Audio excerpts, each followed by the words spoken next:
Hi everyone, welcome back to Shine Classes. First of all, good evening to everyone, good afternoon to everyone, good morning, जो भी आप लेना चाहिए क्योंकि आप अलग अलग टाइम पर देखते हैं। कोई नहीं, आइए शुरुआत करते हैं आज की इस क्लास की। आज है 1 अप्रैल। वैसे आप लोगों ने बुद्धू तो लोगों को बनाया ही होगा, क्यों?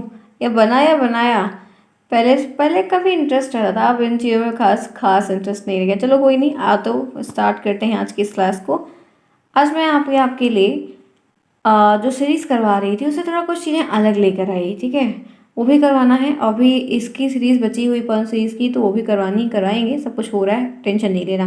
टेंशन लेते हैं तो दिक्कतें बढ़ती हैं। इससे अच्छा है कि हम टेंशन ना लें और काम कर लें।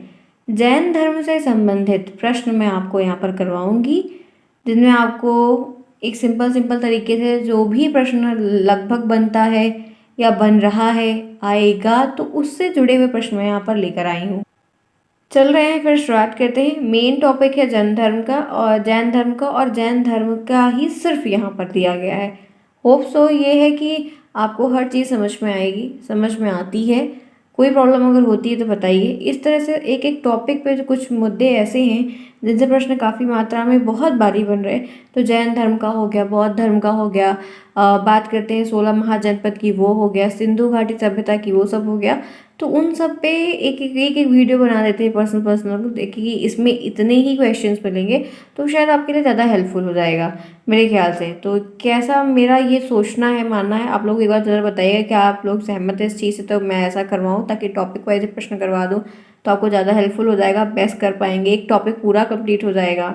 चलिए फिर शुरुआत करते हैं। आप जुड़े शानी के साथ, लाइक शेयर सब्सक्राइब बिल्कुल ना भूलें। पहली बार अगर आप यहाँ पर में से कोई भी आ रहा है तो ये सारे पीडीएफ अगर आप चाह रहे, क्वेश्चन वाले मैं डेली दे देती हूँ, तो क्वेश्चन वाले पीडीएफ पाने के लिए टेलीग्राम ज्वाइन करना पड़ेगा। लिंक आपको कमेंट बॉक्स में मिलेगा पिन करके। आप टेलीग्राम पर भी शानी का सर्च कर सकते हैं, आपको मिल जाएगा, जहाँ बहुत सारी चीज़ें आपको देखने को मिलेंगी। फिर कोई प्रॉब्लम होती है तो आप मुझे मेल कर सकते हैं, या तो राज सर से बता सकते हैं, वह कमेंट बॉक्स में पूछ सकते हैं। आपको जेन्युइन रिप्लाई मैं सभी का हमेशा करती हूँ और हमेशा करूँगी, आपको हर चीज़ बताऊँगी, ठीक है फ्रेंड्स? ताकि अगर कोई रास्ते पे वो कार्य कर रहे हैं तो उसको कर ले जाएँ। चलिए फिर शुरुआत करते हैं इसी के साथ। मंदिर में आना है तो घंटी ज़रूर बजाना है, ये हमारी शानी क्लासेस की टैग लाइन है। चलिए इसी के साथ देखते हैं प्रश्न। सबसे पहला प्रश्न आपके सामने, कुछ प्रश्न है तो आंसर वन लाइनर टाइप के ही, सारे ऑब्जेक्टिव नहीं हो पाते हैं फ्रेंड्स, ठीक है? क्योंकि ऑब्जेक्टिव में थोड़ा वक्त लगता है और थोड़ा सा, अब इससे अच्छा है कि हम ऐसी चीज़ों को देख लेते हैं, ज़्यादा अच्छा होगा। ऑब्जेक्टिव भी करवाते हैं, टेलीग्राम पे पोल होता है तो वहाँ पर ऑप्शन आपको एक हो ही जाता है, ठीक है? बताइए, जैन धर्म के संस्थापक एवं प्रथम तीर्थंकर कौन थे? ऑप्शन नहीं है, वन लाइनर है और आपको दिख रहा है। अब आप मुझे बताइए कि यहाँ पर राइट आंसर क्या होगा, आपको क्या सुटेबल लग रहा है? आंसर आप लोग सभी लोग टाइप करिए, लिखेंगे तो आप सभी को ज़रूर से ज़रूर आई चीज़ें। जो हम पढ़ते लिखते हैं, काम करते हैं, तो चीज़ सीखते हैं ना। तो बताइए क्या होगा। तो राइट आंसर यहाँ पर क्या है, आपको क्या लग रहा है? दिख तो मुझे भी नहीं रहा है, नहीं दिख को आपको रहा है, ठीक है? तो ये चीज़ें क्या होगी, राइट आंसर पता है क्या? ऋषभ देव होगा। राइट आंसर क्या होगा इसका? ऋषभ देव होगा, ऋषभ देव। आगे चलते हैं, ये देखिए आपका राइट आंसर। 1 नंबर का प्रश्न है। आपको ये प्रश्न ऑब्जेक्टिव में जब आएगा तब तो टिक करना है और ऐसा लिख देना, उत्तर लिख के, कोई प्रॉब्लम नहीं है। लेकिन जब आपको ये चीज़ अति लघु उत्तरी में आएगी तब आप लिखेंगे जैन धर्म के संस्थापक एवं प्रथम तीर्थंकर ऋषभ देव जी थे। आपको पूरा ऐसे लिखना होगा तब आपको नंबर मिलेगा। आप सिर्फ ऐसे एक शब्द लिख कर चले आएंगे तो आपको भी टीचर भी शब्द भर का ही नंबर देगा, कि ठीक है। नेक्स्ट देखिए, जैन धर्म के 23वें तीर्थंकर कौन थे? 23rd रैंक पर कौन से तीर्थंकर थे? आंसर बताइए। देखिए बताइए क्या होगा, बताइए फटाफट। पीडीएफ, ये सारे पीडीएफ पर जो है मैंने 1 हफ्ते पहले बनाकर रखे हुए थे, आप आज करवा रही हूँ। तो हर चीज़ के आंसर्स किसी को नहीं याद रहते हैं, तो लेकिन अब ये सब चीज़ें तो मैं पहले पढ़ाई किया है, मुझे भी याद है, आपको भी याद होना चाहिए।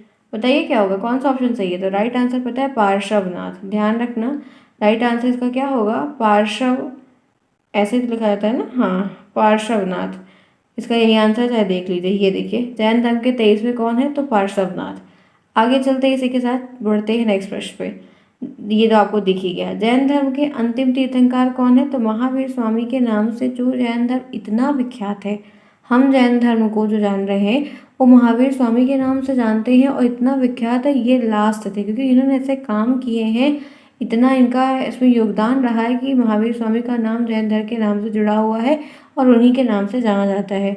आगे बढ़ते हैं, चौथा प्रश्न। जैन धर्म के 24वें तीर्थंकर कौन थे? 24वें तीर्थंकर कौन थे, अंतिम तीर्थंकर कौन थे। तो आप देख सकते हैं कैसे सिमिलर आपको प्रश्न बनेगा जिसका उत्तर एक ही है। राइट आंसर क्या है, महावीर स्वामी। राइट आंसर क्या है, अंतिम है, यही लास्ट थे और ये 24वीं रैंक पर थे। तो महावीर स्वामी जो है वो इसका राइट आंसर है। क्लियर, यहाँ तक बात है।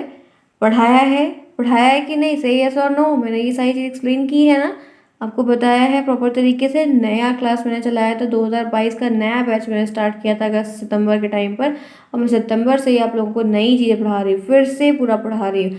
सेकेंड सेमेस्टर भी आप बढ़िया फर्स्ट रिजल्ट अच्छा तो लेके आएंगे, मुझे उम्मीद है आपकी परफॉर्मेंस के हिसाब से। सेकेंड में भी मैं आपको पूरा, मैंने एक बार पूरी प्लेलिस्ट पढ़ा कर रखी है, लेकिन उसके बावजूद भी मैं आपके एक टच होने की वजह से, एक लगाव होने की वजह से कि आपको मुझे हर चीज़ नई देनी है, पढ़ानी है, तो मैं उसको भी नया करूँगी। तो आपको ध्यान रखना है हर चीज़ को कि अच्छा पढ़िए, समझते हुए चलिए, ठीक है।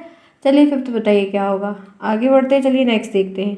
नेक्स्ट प्रश्न यहाँ पर क्या है, महावीर स्वामी का जन्म कब और कहाँ हुआ था। एक सिंपल सा प्रश्न आपको देखने को मिलता है कि महावीर स्वामी का जन्म कब और कहाँ हुआ था। तो ये लघुत्तरी में भी, लघुत्तरी में भी कई तरीके से बन सकता है। तो ध्यान रखना, इनका जन्म जो हुआ था वो 540 ईसा पूर्व कुंडग्राम के वैशाली में हुआ था। ये हो सकता है कि ये जो प्रश्न आपको यहाँ पर दिया गया है ये दो टुकड़ों में टूट जाए। एक आपको ये पूछ ले, ठीक, जो कि तारीख आपको टिक करने को आ ही रही है, आप देख ही रहे 15 प्रश्न आपको ऑब्जेक्टिव के आएंगे। और एक बात ध्यान रखिएगा कि ऑब्जेक्टिव को ज़्यादा चेक किया जाता है, बल्कि लिखने वाले को थोड़ा सा कम भी ध्यान देते हैं कभी कभी, लेकिन ऑब्जेक्टिव पे ज़्यादा ध्यान दिया जाता है। और 46 तक 48 तक हाईएस्ट नंबर इसमें मिला हुआ है बच्चों को। तो ये आप जो 50 नंबर के 3 पेपर हैं वो बहुत कीमती हैं, उन तीनों पर अच्छा नंबर मिल रहा है, उन्हीं से परसेंट बनता है, बाकी सब तो हम पास करते हैं सिर्फ। तो महावीर स्वामी का जन्म 540 ईसा पूर्व कुंडग्राम वैशाली, तो कब हुआ था, तो ये एक क्वेश्चन बन सकता है। कहाँ हुआ था, ये एक क्वेश्चन बन सकता है। तो अति लघुत्तरी में भी आ सकता है, सिंगल सिंगल छोटा छोटा पूछने को, या तो ऑब्जेक्टिव में भी पूछ सकता है। क्लियर, आगे बढ़ते हैं, इसी के साथ चलते हैं नेक्स्ट प्रश्न। महावीर स्वामी के पिता और माता का नाम क्या था। बढ़िया है, अच्छा प्रश्न है, बताइए राइट आंसर क्या होगा। राइट आंसर बताइए, नहीं तो मैं आपको आराम से दिखाऊंगी, तो मैं तो आराम से बताऊंगी ही, लेकिन आप बताइए कि राइट आंसर क्या है, क्या आपको सही लग रहा है। चलिए करिए, आजमाइए, कितना याद है आप लोगों को अपने, आप लोग पढ़ रहे हैं, रिवीजन कर रहे हैं, तो फिर काम तो करना चाहिए ना।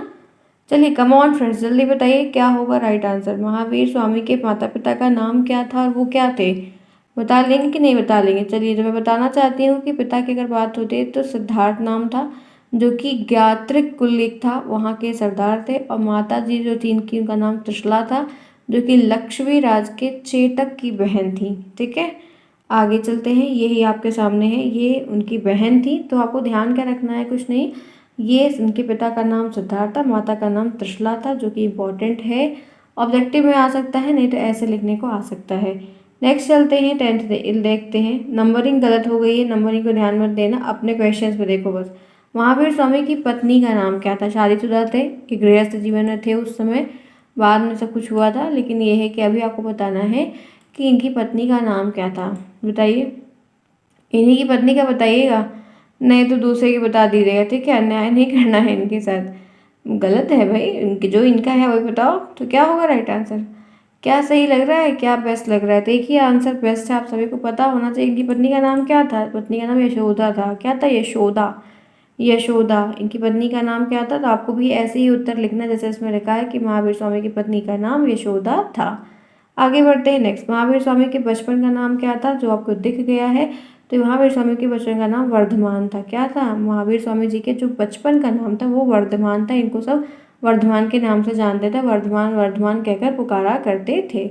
आगे बढ़ते हैं, यहाँ तक कोई प्रॉब्लम है, बेसिक चीज़ें समझ में आ रही, कोई दिक्कत। चलो फटाफट पहले एक बार लाइक कर दो, लाइक हो जाए, कहना पड़ता है रोज़, मुझे कहना पड़ता है कि ये चीज़ हो जाए। चलिए चलिए फटाफट करिए, आप लोग बीच में क्लास ज्वाइन करते हैं, मैं देखती हूँ, तो कोई 10 मिनट बाद आ रहा है, कोई 5 मिनट बाद आ रहा है, तो आप लोग के प्रश्न छूटेंगे, फिर आगे रिजल्ट अगर ख़राब हुआ ना तो हमें मत ब्लेम करिए कि मैम ये हो गया, मैम वो हो गया। मैम समझा रही हो, मान नहीं रहे हो, जो नहीं मानेगा फिर वो अपना जानेगा। बहुत लोग, आप बड़े भी हैं मुझसे, यहाँ पर मैरिड है, मम्मी पापा भी हैं बहुत से बच्चों के, अच्छी बात है, बहुत अच्छी बात है, संपन्न रहिए, खुश रहिए, बहुत बढ़िया है। बट ये है कि पढ़ाई पर जो एडमिशन लिए हो तो पढ़ लो भैया, पैसे लगे हुए हैं, फ्री में थोड़ी हो रहा है कोई चीज़। 1 लाख रुपए की कीमत है, जिस दिन कमाओगे आप लोग ना, उस दिन समझ में आएगा 1 लाख कैसे कमाया जाता है।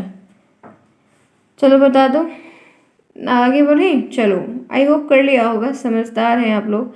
13 आइए, महावीर स्वामी को ज्ञान प्राप्ति कब और कहाँ हुई थी, बता सकते हैं। कब और कहाँ हुई थी? मैं पोल में बहुत बार करवाती हूँ ऐसे प्रश्न, वहाँ भी करवाती हूँ, यहाँ भी करवाती हूँ, ताकि आप कर पाएँ। बताइए क्या होगा? 13। चलिए मैं बता देती हूँ, राइट आंसर है महावीर स्वामी को लगभग 12-13 वर्ष के आसपास मैंने तभी बहुत घोर तपस्या किए थे, तब जो करना शुरू किए थे। ठीक है, और इनको ऋजुपालिका से एक नदी थी, तट का किनारा था, वहीं पर हुआ था, साल का वृक्ष का पेड़ था। ठीक है, यही 3-4 चीज़ें ऐसे मोटी मोटी तौर पर याद है, फिर बना कर लिख लेते हैं। तो ये देखिए, इन्होंने तपस्या की थी, बाद में इनको जुम्भिक जुम्भिक के समीप एक ऋजुपालिका नदी थी, तो वहाँ पर और साल का वृक्ष था। तो आपको जानते हैं क्या प्रश्न बनता है, ये ऋजुपालिका नदी का और ये साल के वृक्ष का कौन सा वृक्ष था, और वो नदी का नाम क्या था? तो ऋजुपालिका नदी थी। नाम बहुत अच्छा है ना, ऋजुपालिका नदी। तो वहाँ पर इनको पूरा संपूर्ण ज्ञान हो गया था, पूरा बोध हो गया था हर एक चीज़ का। आगे बढ़ते हैं नेक्स्ट। महावीर स्वामी ने अपना उपदेश किस भाषा में दिया था? तो उसका जो अच्छा एक उत्तर है, आपको भी ऐसे ही लिखना है। महावीर स्वामी ने अपना पहला उपदेश प्रकृत भाषा में जो अर्धमागधी भाषा में था। अर्धमागधी आप नहीं भी लिखोगे कोई दिक्कत नहीं है, मगध में बोली जाती है। ये आपकी प्राकृत भाषा में था पहला उपदेश। ठीक है, यहाँ तक क्लियर है? आगे बढ़ते हैं, इसी के साथ चलते हैं। जैन धर्म में कितने रत्न हैं? तो आपको पता है कि 3 रत्न हैं। ये बहुत इंपॉर्टेंट है, 101% इंपॉर्टेंट है। लिखने को भी आएगा, छांटने को भी आता है, मतलब 2 नंबर में भी आता है, 1 नंबर में भी आता है और ऑब्जेक्टिव में भी आता है। तो जैन धर्म में कितने हैं? तो 3 है। त्रिरत्न के नाम से जाना जाता है। सम्यक दर्शन पहला, सम्यक ज्ञान दूसरा और सम्यक आचरण तीसरा। ध्यान रखना, किसी भी कीमत पर किसी को भूलना नहीं है। ये बहुत इम्पोर्टेंट प्रश्न है जो कई तरीके से पूछा जाएगा। नेक्स्ट देखिए, जैन धर्म में ईश्वर की मान्यता थी या नहीं? जो जैन धर्म के अनुयायी थे यानी कि पालनकर्ता, क्या ये ईश्वर को मानते थे कि नहीं थे? नहीं मानते थे, इनको ईश्वर पर कोई विश्वास नहीं था। यहाँ तक क्लियर है? बेसिक चीज़ें समझ में आ गई। आगे बढ़ते हैं नेक्स्ट। कितने वर्ष की उम्र में तीर्थंकर महावीर स्वामी ने दीक्षा ली थी? तो इसका राइट आंसर क्या होगा? 30 वर्ष में ली थी। कितने वर्ष में ली थी? 30 वर्ष में। ये भी प्रश्न बहुत बार आपको ऑब्जेक्टिव में देखा गया है, पूछा गया है, आता है। तो आई होप जितने प्रश्न मैं करवा रही हूँ इस तरह के आपको ये कहीं भी आए, लिखने को आए तो, या आपको मतलब चूज़ करने को आए तो, आपको बस अपने क्वेश्चंस को दिमाग में तैयार रखना है कि ये चीज़ अगर आएगी तो हम कर ले जाएंगे। ठीक है, समझ में आ रही है बात? चलें आगे इसी के साथ। नेक्स्ट देखिए, नेक्स्ट क्या है, भगवान महावीर ने मोक्ष कहाँ पर प्राप्त किया था? तो बिहार प्रांत के पावापुरी नगरी में। कहाँ पर किया था? बिहार प्रांत के पावापुरी नगरी में प्राप्त किया था।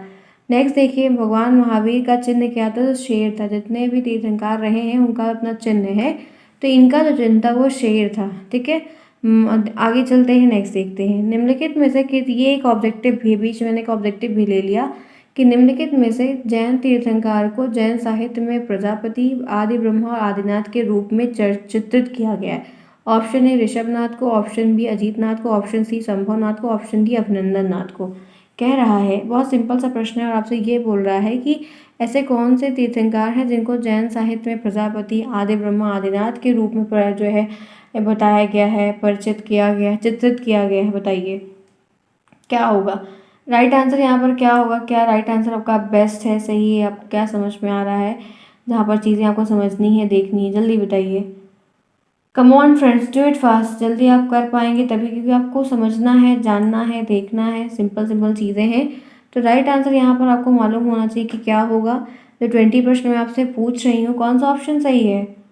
तो यहाँ पर एक ही ऑप्शन आपका सही है, वो क्या है बता सकते हैं? तो राइट आंसर जो है वो है ऋषभनाथ। ठीक है, इन्हीं को प्रजापति के नाम से, आदि ब्रह्मा के नाम से और आदिनाथ के नाम से चित्रित किया गया है। नेक्स्ट देखिए, नेक्स्ट वीक ऑब्जेक्टिव क्वेश्चन में था, ऋषभनाथ को आदि ब्रह्मा जो उपाधि मतलब दी जा रही है, चित्रित किया जा रहा है, वो क्यों किया जा रहा है? अपने लंबे, इनका लंबा कद बहुत था इस वजह से। अब सबसे पहले मोक्ष का मार्ग बताया था इस वजह से, धार्मिक रूपांतर करने की वजह से, आजीविका का मार्ग दिखाने की वजह से। तो राइट आंसर यहाँ पर जो सही है वो ये है कि सबसे पहले मोक्ष का रास्ता जो दिखाया था, बताया था, वो ऋषभ देव ने बताया था, ऋषभनाथ ने बताया था। मोक्ष के बारे में चर्चा, मोक्ष पर काम, मोक्ष पर चीज़ें, तो ये ऋषभ जी की पहली करने की, मतलब इन्होंने किया था। इसी वजह से इनको आदि ब्रह्मा कहा गया है।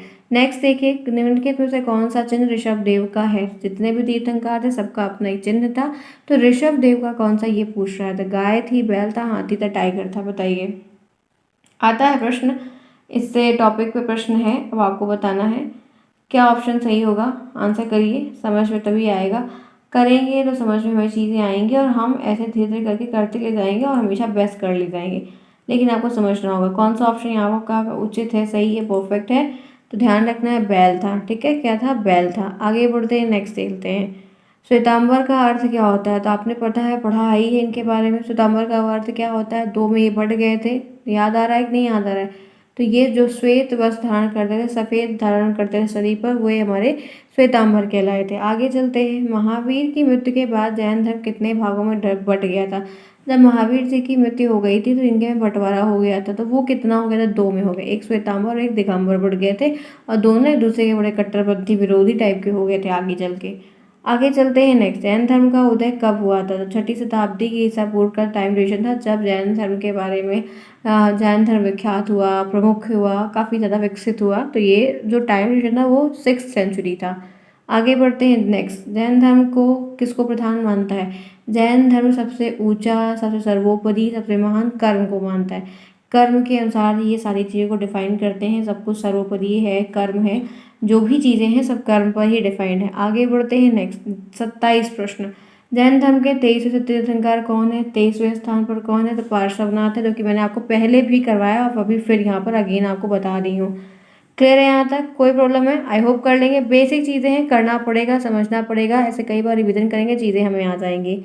नेक्स्ट प्रश्न यहाँ पर है, जैन धर्म में किस पर सर्वाधिक जोर दिया? सबसे ज़्यादा जो जोर दिया है, फोकस किया है, बल दिया है, कार्य किया, किस पे किया है? तो राइट आंसर अहिंसा पर किया है। ठीक है, किस पर किया है? अहिंसा पर किया है। लोगों को समझाया है, बताया है, सिखाया है, जितना अपना नेतृत्व था उतना निभाया है, काफ़ी काम इन्होंने किया है। ठीक है, तो फ्रेंड्स ये क्लास करती हूँ मैं ओवर। आपकी ये दोपहर की क्लास थी, सेम टाइम पे क्लास आपकी हो रही डेली 12 बजे के टाइम में मैंने क्लास आपकी ये अटेंड की, आपको दिया, क्वेश्चन आपके टॉपिक से संबंधित करवाए हैं।